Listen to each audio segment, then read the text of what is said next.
En materias como biología, los detalles de un fenómeno o proceso se pueden comprender mejor si se exponen de manera lógica, transitando oportunamente de lo abstracto a lo concreto, o viceversa, todo en un contexto coherente.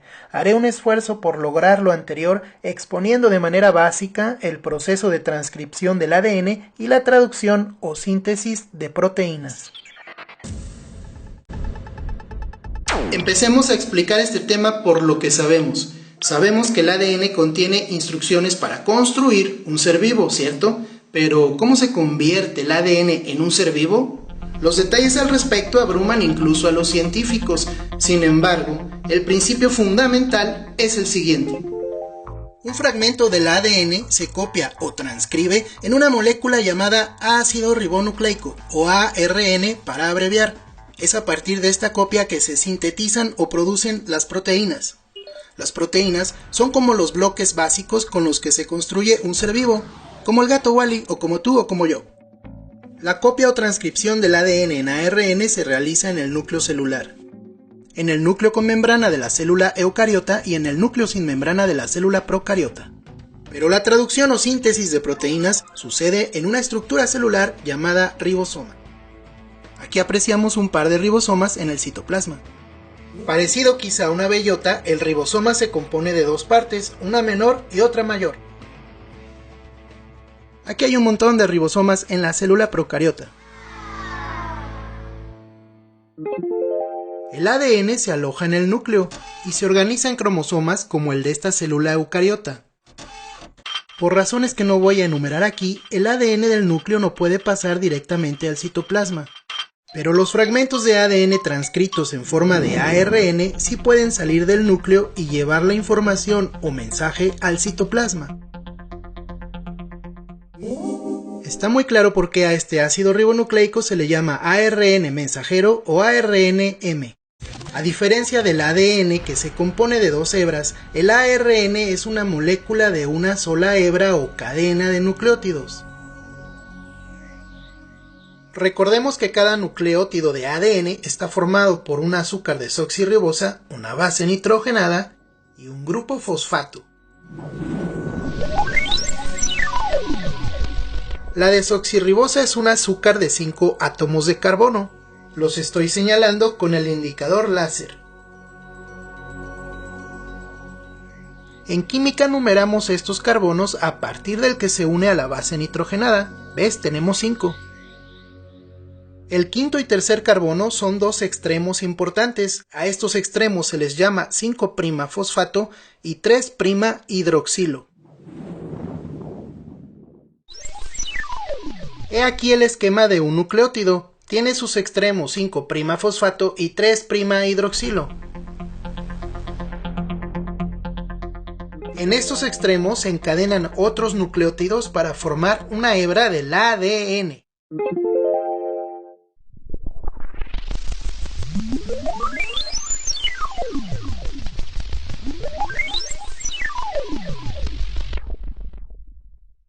De esta forma tenemos una hebra en sentido 5', 3'.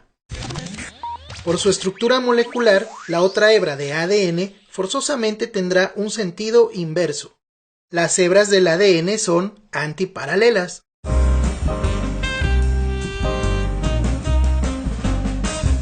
Para copiar un fragmento de ADN en forma de ARN, basta con usar una de las hebras del primero como molde. El ARN forma sus nucleótidos con una azúcar ribosa y por esta razón molecular, una de sus 4 bases nitrogenadas difiere a las del ADN.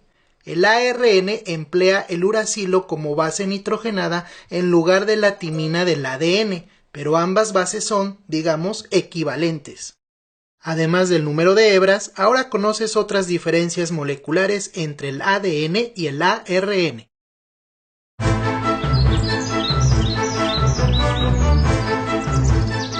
Te he expuesto algunos conceptos preliminares, pero ¿cómo se sintetiza el ARN mensajero a partir de una hebra molde de ADN? El proceso de transcripción es más complejo en células eucariotas que en células procariotas, pero para simplificarlo lo explicaré de manera general, es decir, con los puntos esenciales válidos en ambos casos.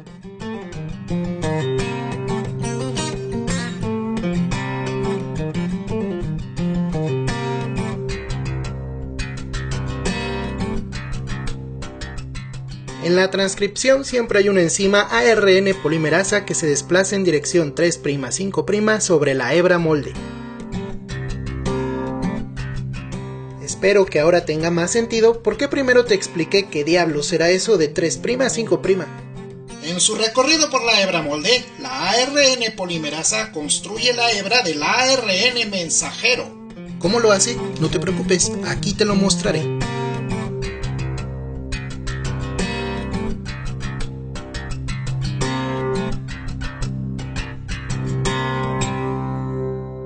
Prometo que ya viene la explicación, es que me engolosiné con la musiquita y la enzima bailadora, pero antes te advierto que esta enzima puede formar diferentes tipos de ARN. Todos estos tipos de ARN son importantes para construir seres vivos a partir de proteínas, pero en la transcripción el protagonista es el ARN mensajero.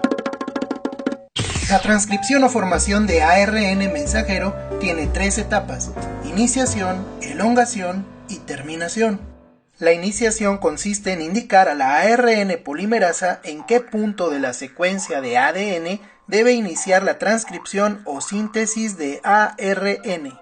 Existen secuencias de bases nitrogenadas en el ADN llamados centros promotores que indican a esta enzima dónde iniciar la transcripción o copia en forma de ARN. A continuación, veámoslo con más detalle.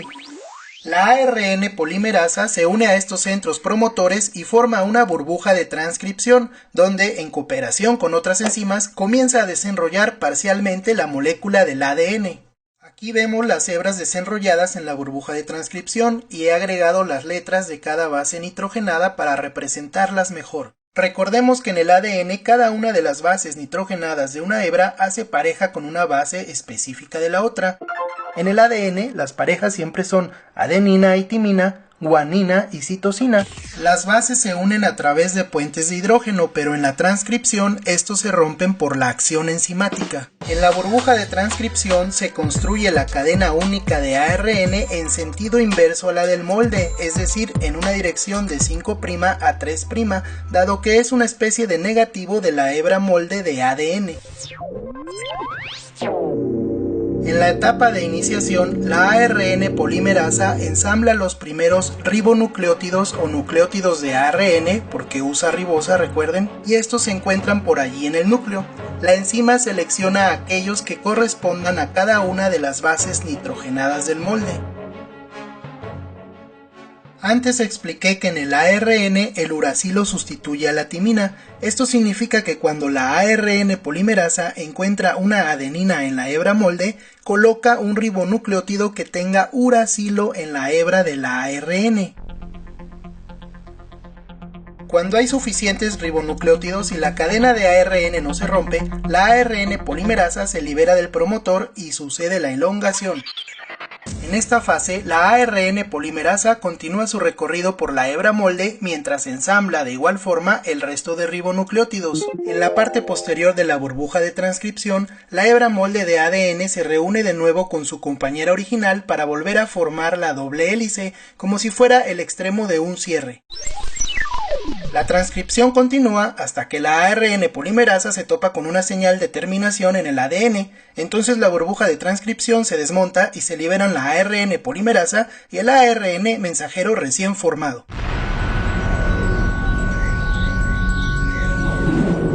¿Y ahora qué sucede con el ARN mensajero? El ARN mensajero lleva esta información a los ribosomas. Los ribosomas utilizan el ARN mensajero para sintetizar proteínas en cooperación con el ARN de transferencia. El mensaje del ARN está cifrado en el famoso código genético, que es como un lenguaje biológico. Las entre comillas palabras del código genético están cifradas en una secuencia de bases nitrogenadas. Para formar una palabra de este código se requiere un mínimo de 3 bases nitrogenadas. A esta unidad de 3 bases nitrogenadas o triplete se le llama codón. En la síntesis de proteínas, un codón se puede traducir en un aminoácido o en una señal de inicio o terminación del proceso de traducción. Varios tripletes o codones pueden codificar el mismo aminoácido y por eso se dice que hay codones sinónimos. La traducción se inicia con la unión del ARN mensajero al ribosoma a partir de un triplete o codón de iniciación que usualmente es adenina, uracilo y guanina y que también se traduce en el aminoácido metionina.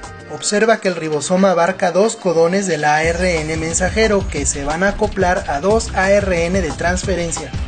El ARN de transferencia es, digamos, como una pieza de rompecabezas. En un extremo coincide con un codón del ARN mensajero y en el otro lleva un aminoácido específico.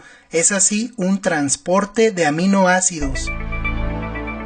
Cada aminoácido que transporta el ARN de transferencia se une o encadena con el siguiente mediante un enlace peptídico. Cuando eso ocurre, el ARN de transferencia que lo transportó queda libre y puede ser utilizado para transportar el mismo tipo de aminoácido en otra síntesis de proteínas.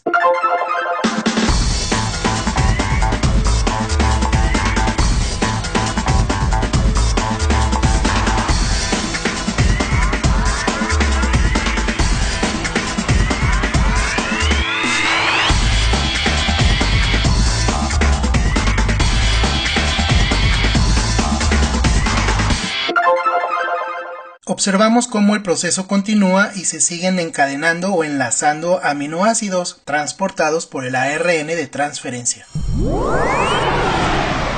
El ribosoma hace un recorrido por los codones del ARN mensajero en el sentido 5'-3'.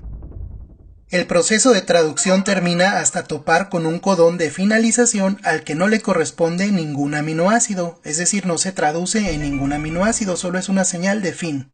En este punto el ribosoma se separa del ARN mensajero y también la cadena de aminoácidos queda libre, y así termina el proceso de traducción o síntesis, porque una proteína es una cadena muy larga de aminoácidos que está plegada o doblada.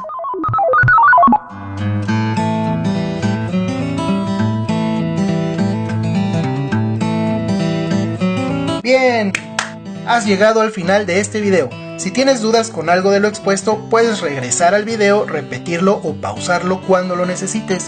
Mi exposición ha sido general y básica. Para profundizar y abarcar más detalles se requiere tu participación. Por ejemplo, puedes investigar las diferencias de estos procesos en células eucariotas y procariotas, otros factores o enzimas que participan en la transcripción o la traducción y que no incluí en el video, así como los 20 aminoácidos principales que componen las proteínas y los codones que los codifican. Espero haber sido de ayuda. Nos vemos en otra oportunidad.